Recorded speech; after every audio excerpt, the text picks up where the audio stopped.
अस्सलाम वालेकुम, आप सबका महर किचन में वेलकम है। और आज हम बनाने जा रहे हैं मसाले वाले बैंगन, और इसको फ्राई बैंगन भी कह सकते हैं, अचारी बैंगन भी कह सकते हैं, क्योंकि मैं अचारी जो है मसाले वो यूज़ कर रही हूँ इसके अंदर। और सबसे पहले जो है हम बता देते हैं आपको कि हमने क्या लिया। ये हमने 1 kg आलू ले लिया, क्योंकि हम आलू जो है बैंगन में बच्चे ज़्यादा शौक से खाते हैं, तो ये मैं ज़्यादा डालती हूँ। ये हमने 1.5 kg ले लिया है, इसको हमने कट कर लिया है। ये फ्राई वाले मतलब इसको हमने आग पे नहीं सेका है, ये नॉर्मल जो बनते हैं उस तरह से। कुटी हुई मिर्च ले ली है, गरम मसाला ले लिया है, पिसा हुआ धनिया, हल्दी, लाल मिर्च हमने ले ली, कश्मीरी लाल मिर्च है, ये सॉल्ट ले लिया है, और ये मेथी दाना है, ज़ीरा है, ये अचार का मसाला है पेस्ट। अगर ये आपके पास नहीं भी हो तो इन मसालों से भी अचार का टेस्ट फ्लेवर आ जाएगा। ये मेथी है, ये सौंफ है, ये लहसुन का पेस्ट है। और ये हमने ऑयल जो है ये गर्म करने के लिए हमने इसको रख दिया है। इसके अंदर जो है हम ये मसाले डालेंगे। ये राई है, सौंफ है और मेथी दाना है, ये डाल दिया हमने। इसके अंदर हमने सौंफ डाल दी। जितने भी ड्राई आइटम्स हैं वो हम इसको स्टार्टिंग में ही डाल के भून लेंगे।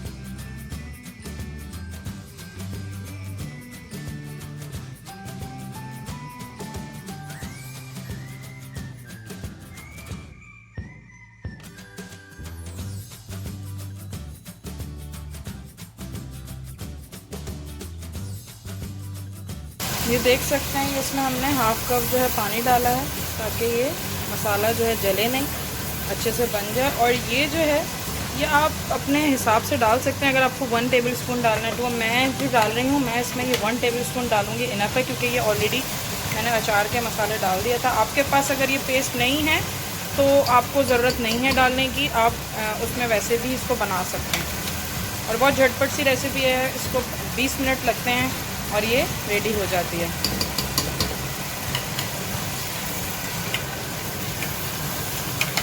आपने ड्राई जितने भी हैं ये मसाले, आपने इसको पहले ही भूनना है, फिर आपने इसको स्टीम पे रखना है। और इसी में जो है हम आलू डाल देंगे।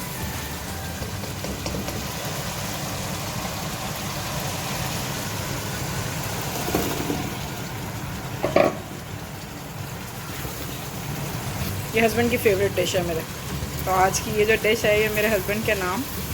ये देख सकते हैं, ये मैंने इस तरह से इसको डाल दिया है। और मुझे मसाला कम लग रहा था तो मैं ये जो बचा हुआ है अपना वो भी डाल रही हूँ। ये तकरीबन मेरा 2 टेबलस्पून था। ये बना बनाया आता है, मिल जाता है आपको, किसी भी स्टोर से मिल जाएगा। और अगर नहीं मिलता है तो आप नॉर्मल अचार लेकर उसका भी जो मसाला होता है वो भी आप ऐड कर सकते हैं। और अगर नहीं भी है तो मैंने स्टार्टिंग में जितने ड्रायर में डिस्क्रिप्शन में सारे मेंशन कर दूंगी, वो जितने भी मैंने डाले हैं वो सारे अचार के ही मसाले हैं, वो आपका एज इट इज़ भी बन सकता है। अभी मैं इसको हिला नहीं रही हूँ क्योंकि ये फुल हो चुका है, इसको मैं कवर्ड कर रही हूँ। और ये जो है थोड़ी देर में ही अपनी भाप पे जो है ये नीचे आ जाएगा। ये देख सकते हैं आप कि हमारे जो बैंगन हैं तकरीबन ऑलमोस्ट जो हैं वो रेडी हो चुके हैं। इसमें हल्का सा पानी रह गया है, जो कि इसका अपना खुद का है। मैंने पानी इसमें वाटर ऐड नहीं किया था। और स्टार्टिंग में बस सिर्फ जो मसाला भूनने के लिए हाफ़ कप जो ऐड किया था, बस वही ऐड किया था, उसके अलावा ऐड नहीं किया था। इसको बस हम थोड़ा सा भूनेंगे और ये जो हैं हमारे रेडी हैं। ये देख सकते हैं हमारे मज़ेदार बैंगन का भरता जो है वो रेडी है। और इसको ज़रूर ट्राई कीजिएगा। आप इसको जो दही का रायता होता है उसके साथ इसको सर्व करें, जो मैंने पहले भी रेसिपी में बताया है। आप धनिया ले लें, पुदीना ले लें, ज़ीरा ले लें, और नमक ले लें, और लहसुन ले लें। उसको लेकर आपने पीस लेना है और आपने दही में मिक्स कर लेना है, तो आपका रायता तैयार हो जाएगा। और इसको ज़रूर ट्राई कीजिएगा, मुझे ज़रूर फ़ीडबैक दीजिएगा कि आप लोगों को ये कैसा लगा। और इंशाल्लाह मिलते हैं नेक्स्ट रेसिपी के साथ। और अपनी दुआओं में मुझे बहुत ज़्यादा याद रखिएगा, मेरी फैमिली को, मेरे हस्बैंड को, मेरे बच्चों को, मेरे पेरेंट्स को, सब मेरी फैमिली के मेंबर्स को, सबको दुआओं में याद रखिएगा। और बस हमारी यही दुआ है कि जो ये वबा फैली हुई है पूरे वर्ल्ड में, इसको ख़त्म कर दे अल्लाह ताला। अल्लाह पाक हम सब पे रहम अता करे और हमारी सबकी मुश्किलों को आसान करें और पहले की तरह सब नॉर्मल लाइफ को अपना जिस तरह से पहले रह रहे थे उस तरह से एंजॉय कर पाएँ और रह पाएँ। और अल्लाह ताला हमें माफ़ करे और इसको ज़रूर ट्राई कीजिएगा। ये बहुत मज़े का जो है भरता हमारा रेडी है और इंशाल्लाह मिलते हैं नेक्स्ट रेसिपी के साथ। अल्लाह हाफ़िज़।